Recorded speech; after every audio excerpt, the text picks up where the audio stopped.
Social മീഡിയയിൽ കഴിഞ്ഞ ദിവസങ്ങളിലെല്ലാം വൈറലായ ഒരു വാർത്തയായിരുന്നു 19 വയസ്സുകാരിയായ ചിത്രപ്രിയയുടെ മരണം. ശരിക്കും പറഞ്ഞാൽ ഒരു നാടിനെ മാത്രമല്ല കേരള സമൂഹത്തെ മുഴുവൻ തന്നെ ഞെട്ടിക്കുന്ന ഒരു വാർത്തയായി ഇത് മാറുന്നു. എന്താണ് സംഭവിച്ചത് എന്ന് മനസ്സിലാകാതെയാണ് നിൽക്കുന്നത്. മലയാറ്റൂരിൽ 2 ദിവസം മുൻപ് കാണാതായ 19-കാരിയുടെ മരണത്തിൽ വലിയ ദുരൂഹത തന്നെയാണ് ഇപ്പോൾ ആരോപിക്കുന്നത്.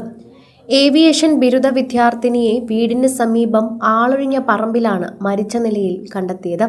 മലയാറ്റൂർ മുണ്ടങ്ങാമറ്റം തിരുത്തുപറമ്പിൽ ഷൈജുവിൻ്റെയും ഷിനിയുടെയും മകൾ ചിത്രപ്രിയയാണ് മണപ്പാട്ട് ചിറയ്ക്ക് സമീപം അഴുകിയ നിലയിൽ കണ്ടെത്തിയത്. ഇതിനെക്കുറിച്ചുള്ള വാർത്തയാണ് ഇപ്പോൾ എല്ലാവരും ഞെട്ടിക്കുന്നത്. ചിത്രപ്രിയയ്ക്ക് എന്താണ് സംഭവിച്ചതെന്ന്. ബാംഗ്ലൂരിൽ ഏവിയേഷൻ ബിരുദ വിദ്യാർത്ഥിനിയായ ചിത്രപ്രിയ ശനിയാഴ്ച മുതലാണ് കാണാതാകാൻ തുടങ്ങിയത്.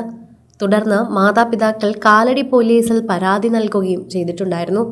കേസിന്റെ നിർണായക വഴിത്തിരിവായേക്കാവുന്ന വിവരങ്ങൾക്കായി പോലീസ് പെൺകുട്ടിയുടെ മൊബൈൽ ഫോൺ പരിശോധനയ്ക്ക് വിധേയമാക്കും.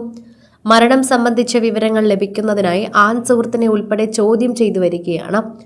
പോലീസ് വൃത്തങ്ങൾ തന്നെ ഇതിനെക്കുറിച്ച് അറിയിച്ചിട്ടുമുണ്ട്. മൃതദേഹത്തിന് പഴക്കമുണ്ടെന്നാണ് പ്രാഥമിക നിഗമനം. ഈ ദുരൂഹ മരണത്തിൽ കൂടുതൽ വിവരങ്ങൾ പോസ്റ്റ്മോർട്ടം റിപ്പോർട്ടിന് ശേഷം പുറത്തുവരുമെന്നാണ് പ്രതീക്ഷ. ചിത്രപ്രിയയുടെ തലയിൽ ആഴത്തിലുള്ള മുറിവേറ്റ നിലയിലാണ് മൃതദേഹം കാണപ്പെട്ടത്. ഇതാണ് കൊലപാതക സാധ്യതയിലേക്ക് വിരൽ ചൂണ്ടുന്നത്. സംഭവവുമായി ബന്ധപ്പെട്ട ഒരാൾ പോലീസ് കസ്റ്റഡിയിലായ സൂചനയുണ്ട്. ഇയാളെ വിശദമായി ചോദ്യം ചെയ്തു വരികയാണ്. ആത്മഹത്യയാണോ കൊലപാതകമാണോ എന്ന് കാലടി പോലീസ് അന്വേഷിച്ചു വരികയാണ്.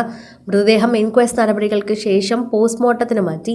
പോസ്റ്റ്മോർട്ടം റിപ്പോർട്ട് ലഭിച്ചാൽ മാത്രമേ മരണകാരണം വ്യക്തമാകൂ എന്നാണ് ആദ്യം പറഞ്ഞത്. വീടിന് ഏകദേശം 1 കിലോമീറ്റർ മാത്രം അകലെ സബിയൂർ റോഡിൽ സമീപമുള്ള ആളൊഴിഞ്ഞ പറമ്പിലാണ് മൃതദേഹം കണ്ടെത്തിയത്. ആ ഒരു സംഭവം തന്നെയാണ് ഇപ്പോൾ എല്ലാവരെയും ഞെട്ടിക്കുന്ന രീതിയിലേക്ക് മാറുന്നത്. മൃതദേഹം കണ്ടെത്തിയ റബ്ബർ തോട്ടം അടുത്തിടെ സ്ലോട്ടർ സ്റ്റാപ്പിംഗ് നടത്തിയതായിരുന്നു.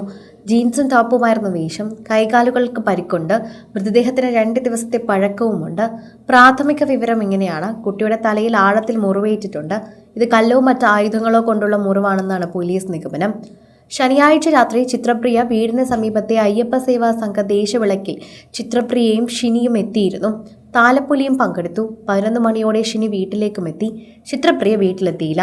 ചിത്രപ്രിയയെ കാണാതായതിനെ തുടർന്ന് വീട്ടുകാർ കാലടി പോലീസിൽ പരാതി നൽകിയിരുന്നു. തുടർന്ന് നടത്തിയ അന്വേഷണത്തിലാണ് മലയാറ്റൂർ മണപ്പാട്ട് ചിറയ്ക്ക് സമീപത്തെ സെബിയൂർ റോഡിൽ അടുത്തുള്ള ആളൊഴിഞ്ഞ പറമ്പിൽ നിന്ന് ദുർഗന്ധം വമിക്കുമെന്ന് നാട്ടുകാരുടെ മാതാവ് ജോലി ചെയ്യുന്ന കാറ്ററിംഗ് യൂണിറ്റിലെ സഹപ്രവർത്തകരുടെ അറിയിപ്പിനെ തുടർന്ന് പോലീസ് പരിശോധന നടത്തുന്നത്. സംഭവവുമായി ബന്ധപ്പെട്ട് 2 പേരെ പോലീസ് കസ്റ്റഡിയിലെടുത്തു. ചിത്രപ്രിയയെ കാണാതായതിനു മുൻപ് ഫോണിൽ സംസാരിച്ചവരാണ് ഇരുവരും. ഇവരെ ചോദ്യം ചെയ്തു വരികയാണ്. ഡോഗ് സ്ക്വാഡ്, വിരലടയാള വിദഗ്ധർ എന്നിവർ സ്ഥലത്തെത്തി. ഇൻക്വസ്റ്റ് നടപടികൾക്ക് ശേഷം മൃതദേഹം പോസ്റ്റ്മോർട്ടത്തിനായി കളമശ്ശേരിയിലേക്ക് വിട്ടത്. എന്താണ് സംഭവിച്ചതെന്ന് അറിയാനായിട്ട് എല്ലാവരും നോക്കിയിരിക്കുകയാണ്. എന്തായിരുന്നു ചിത്രപ്രിയയ്ക്ക് സംഭവിച്ചിട്ടുണ്ടാവുക? ഇങ്ങനെയുള്ള ചോദ്യങ്ങളെല്ലാം പലതായി നിലനിൽക്കുകയാണ്. സിനിമ, ഫാഷൻ, ലൈഫ് സ്റ്റൈൽ വാർത്തകൾക്കായി മലയാളി ലൈഫ് സബ്സ്ക്രൈബ് ചെയ്യൂ. ലേറ്റസ്റ്റ് അപ്ഡേറ്റ്സിനായി ബെൽ ബട്ടണും അമർത്തുക.